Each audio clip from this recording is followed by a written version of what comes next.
ગોંડલની ઘટના એ સૌરાષ્ટ્રના પાટીદારોને આંખ ઉઘાડનારી ઘટના છે. હજી નહીં જાગો તો હજી માર ખાશો. કોઈનો ડર નહીં, તંત્રનો તો બિલકુલ ગુજરાતમાં ડર નથી. અને ભાઈ ખાસ ગોંડલ, મોરબી આવા શહેરોની અંદર તો પોલીસ છે કે નહીં, કે આનો ભોગ સૌથી વધારે પાટીદારો કેમ બની રહ્યા છે? કેમ પાટીદારો વેપારી કોમ છે, ખેડૂત કોમ છે, શાંતિને માનનારી પ્રજા છે? એટલે મિત્રો આજે લોકોએ દાદાગીરી, લુખ્ખાગીરી જાહેરમાં કરી છે આ દેવ સાથે. એ લોકો તો ક્રિમિનલ છે, 2 નંબરના તમામ પ્રકારના ધંધા કરે છે.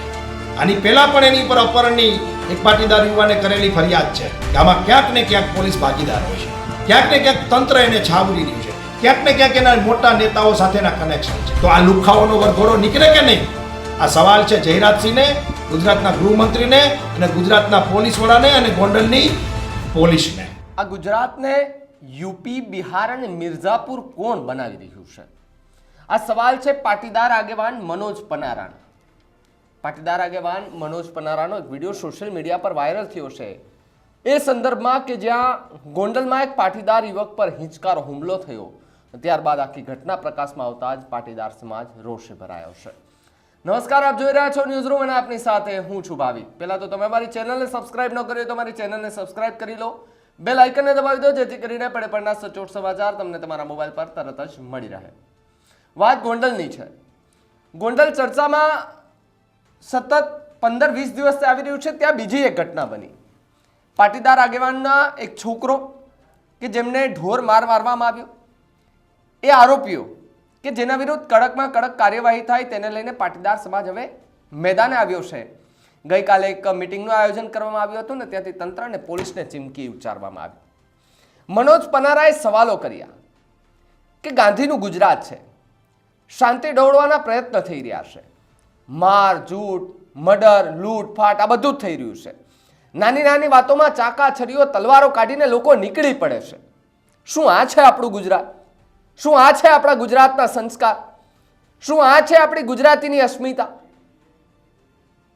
સાહેબ, દેશ દુનિયામાં વખણાતું એક ગુજરાત આજે ક્રાઇમ હબ બનતું જાય છે, એની પાછળ કોણ છે એ આપણે વિચાર્યું છે? નાની નાની વાતોમાં બબાલ થઈ જાય, નાની નાની વાતોમાં મર્ડર થઈ જાય, સગા બે ભાઈઓ ઝઘડે તો એક ભાઈ બીજા ભાઈનું મર્ડર કરી નાખે, જમીન બાબતે ઝઘડા થાય. આ બધું ગુજરાતમાં નથી સોંપતું. આ ગુજરાતને બદનામ થઈ રહ્યું છે. ગુજરાત બદનામ થઈ રહ્યું છે ભાઈ.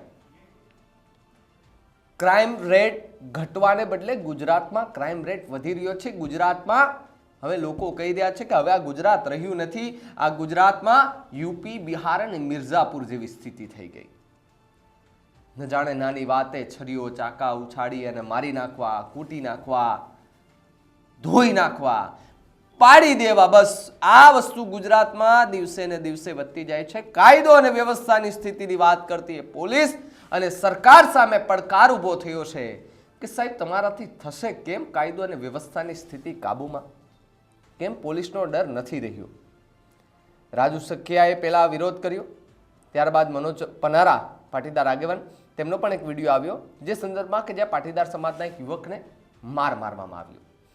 પહેલા મનોજ પનારાને સાંભળો કે જેમણે ગુજરાત પોલીસ, સરકાર અને તંત્ર પર શું આરોપ નાખ્યા છે અને કેમ એવું કહ્યું કે આ યુપી, બિહાર અને મિર્ઝાપુર જેવું ગુજરાત બનતું જઈ રહ્યું છે. 2 દિવસ પહેલા ગોંડલની અંદર એક જીવલેણ હુમલો કરવામાં આવ્યો. આ પાટીદાર યુવાન દેવ સાટોડિયા, જેની ઉંમર 17 વર્ષ છે, એનો ગુનો શું હોઈ શકે? આમ છતાં આ ગુંડાઓ ગોંડલની અંદર બેફામ થયા છે. છાસવારે મારામારી કરવી, લુખ્ખાગીરી કરવી, જમીનો પડાવી, દાદાગીરી કરવી. આ માત્ર ગોંડલમાં જ નહીં, આખા ગુજરાતની આ પરિસ્થિતિ છે. એમાં મોરબી પણ અમારું બાકાત નથી. હમણાં જ એક ઉદ્યોગપતિની ફોર્ચ્યુનર કાર માત્ર સામાન્ય બોલાચાલીમાં આખી કાર તોડી નાખી. આ ગુંડાગીરીને પ્રોત્સાહન કોણ આપે છે? તમે મેં જોયું છે વિડીયો અમદાવાદના, જાહેરમાં લુખ્ખાગીરી કરતા લોકો, નિર્દોષ લોકો ઉપર તલવાર વડે હુમલા કરતા લોકો. આ બધું ગુજરાતમાં કેમ થઈ રહ્યું છે? આ ગુજરાત બિહાર કેમ બની રહ્યું છે? આ ગુજરાત મિર્ઝાપુર કોણ બનાવી રહ્યું છે?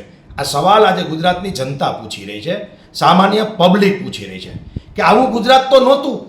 આ તો ગાંધી અને સરદારનું ગુજરાત હતું, આ તો નરસિંહ મહેતાનું ગુજરાત હતું.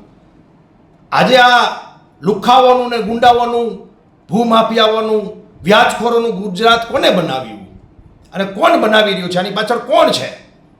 આજે આ ગુજરાતની જનતા પૂછી રહી છે. કોઈ માણસ આજે સેફ નથી. ગમે ત્યારે ગમે તે માણસ સામાન્ય બોલાચાલીમાં છરી કાઢી લે, બંદૂક કાઢી લે, ધોકા પાઇપ કાઢી લે અને કોઈનો ડર નહીં. તંત્રનો તો બિલકુલ ગુજરાતમાં ડર નથી. અને ભાઈ ખાસ ગોંડલ, મોરબી આવા શહેરોની અંદર તો પોલીસ છે કે નહીં, આવું આખું રેઢિયાળ તંત્ર આજે ગુજરાત અને ગોંડલ અને મોરબી અને રાજકોટ જેવા શહેરોમાં થઈ રહ્યું છે. સવાલ એ છે કે આનો ભોગ સૌથી વધારે પાટીદારો કેમ બની રહ્યા છે? કેમ પાટીદારો વેપારી કોમ છે, ખેડૂત કોમ છે, શાંતિને માનનારી પ્રજા છે, એટલે આનો ભોગ નાના વેપારીઓ બની રહ્યા છે, સામાન્ય પ્રજા બની રહી છે. તો તંત્ર શું કરે છે એ સવાલ થાય છે. સરવાળે એટલું જ કહેવાનું છે કે જે પૂર્વ ધારાસભ્ય કહી રહ્યા છે ગોંડલના કે અહીંયા કોઈ ગુંડા નથી, લુખ્ખા નથી, તો આજે ખુલીને ધારાસભ્યએ બહાર આવવું જોઈએ પાટીદારોની સાથે. એની મિટિંગ કાલે રાતે બની, એ મિટિંગમાં ધારાસભ્યએ હાજરી આપવી જોઈએ અને કહેવું જોઈએ કે હું પાટીદાર સમાજની સાથે છું. તો લોકો તમારો વિશ્વાસ કરે, તો લોકો તમારી વાત સાંભળે. મિત્રો, આ જે લોકોએ દાદાગીરી, લુખ્ખાગીરી જાહેરમાં કરી છે આ દેવ સાથે, એ લોકો તો ક્રિમિનલ છે. 2 નંબરના તમામ પ્રકારના ધંધા કરે છે. આની પહેલાં પણ એની પર અપહરણની એક પાટીદાર યુવાને કરેલી ફરિયાદ છે. એના ગામ લઈ જઈને એને ઢોર માર મારેલો છે, એનું અપહરણ કરેલું છે. આ તો સતત ક્રાઇમ કરતા લોકો છે. અને આમ છતાં આ રાજ્યના ગૃહમંત્રી, આ રાજ્યના પોલીસ વડા એમ કહે કે 100 કલાકની અંદર તમારા વિસ્તારના તમામ ગુંડાઓનું લિસ્ટ બનાવો. સાહેબ, આવું કોઈ લિસ્ટ બનાવવાની જરૂર જ નથી. તમારી પોલીસ પાસે ઓલરેડી આવા લિસ્ટો પડ્યા જ છે. અરે સામાન્ય જનતાને ખબર છે કે આ શહેરમાં, આ ગામમાં કોણ દારૂ વેચે છે, કોણ લુખાગીરી કરે છે, કોણ સટારા મારે છે, કોણ હની ટ્રેપ કરે છે, કોણ ભૂમાફિયો છે, કોણ જમીન પચાવી પાડે છે, કોણ વ્યાજખોર છે. આ પ્રજાને ખબર છે, તો પોલીસને ન ખબર હોય? પણ મોટા ભાગે પ્રોબ્લેમ એ છે કે આમાં ક્યાંક ને ક્યાંક પોલીસ ભાગીદાર હોય છે, ક્યાંક ને ક્યાંક તંત્ર એને છાવરી રહ્યું છે, ક્યાંક ને ક્યાંક એના મોટા નેતાઓ સાથેના કનેક્શન છે. આ રાજ્યની અંદર ડ્રગ્સ, દારૂ બેફામ મળી રહ્યો છે, વેચાઈ રહ્યો છે. અને આવા જે ક્રિમિનલો પકડાય છે એના મોટા મોટા નેતાઓ સાથેના ફોટા, કનેક્શન નીકળે છે. તો આ ગુજરાત કઈ દિશામાં જઈ રહ્યું છે એ મારા ને તમારા માટે ચિંતાનો વિષય છે. જ્યારે તમે ગુંડાઓની યાદી કરવાની વાત કરો છો, એના સરઘસ કાઢવાની વાત કરો છો, જ્યારે એના વરઘોડાની વાત કરો છો, તો એક દીકરીનો વરઘોડો નીકળતો હોય પાટીદારની, પાયલ નામની, અમરેલીની બજારમાં, તો આ લુખ્ખાઓનો વરઘોડો નીકળે કે નહીં?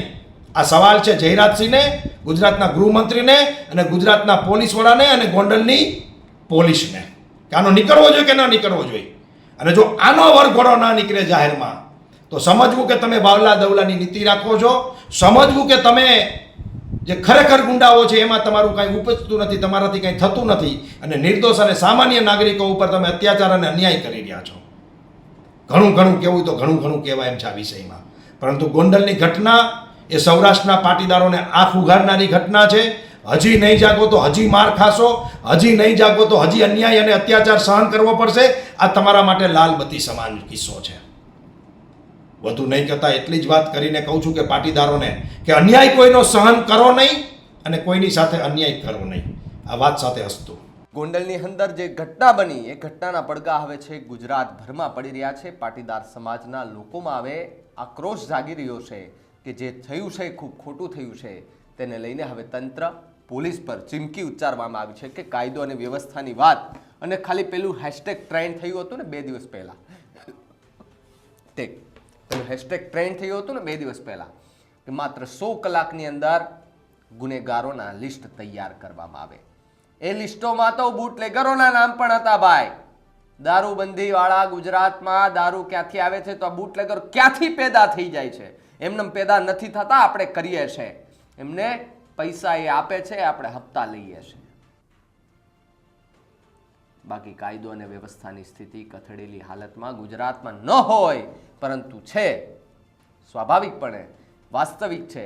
અને વાસ્તવિકતા આપણે સ્વીકારવી પડશે કે ગુજરાતમાં કાયદો અને વ્યવસ્થાની સ્થિતિ ખૂબ કથળી ગઈ છે. પોલીસની સામે સ્ટન્ટો થાય છે, પોલીસની સામે ગાળાગાળી થાય છે, પોલીસની સામે મારામારી થાય છે, છતાં પણ પોલીસ ચૂપ બેસી રહે છે. આવું તો ન હોય ગુજરાતમાં, પણ ગુજરાતમાં આવું છે. આપણે વાસ્તવિકતા સ્વીકારવી પડશે. અને હજુ પણ જો એના પર અંકુશ નહીં લાવવામાં આવે તો બિહાર, યુપી અને મિર્ઝાપુર બનતા ગુજરાતને વાર નહીં લાગે. આ મુદ્દે તમારું શું માનવું છે અમને કમેન્ટ કરીને ખાસ જણાવજો. અને તમે અમારી ચેનલને સબસ્ક્રાઇબ ન કર્યું તો અમારી ચેનલને સબસ્ક્રાઇબ કરી લેજો, બેલ આઇકનને દબાવી દેજો, જેથી કરીને પડે પડના સચોટ સમાચાર તમને તમારા મોબાઈલ પર તરત જ મળી રહે. નમસ્કાર.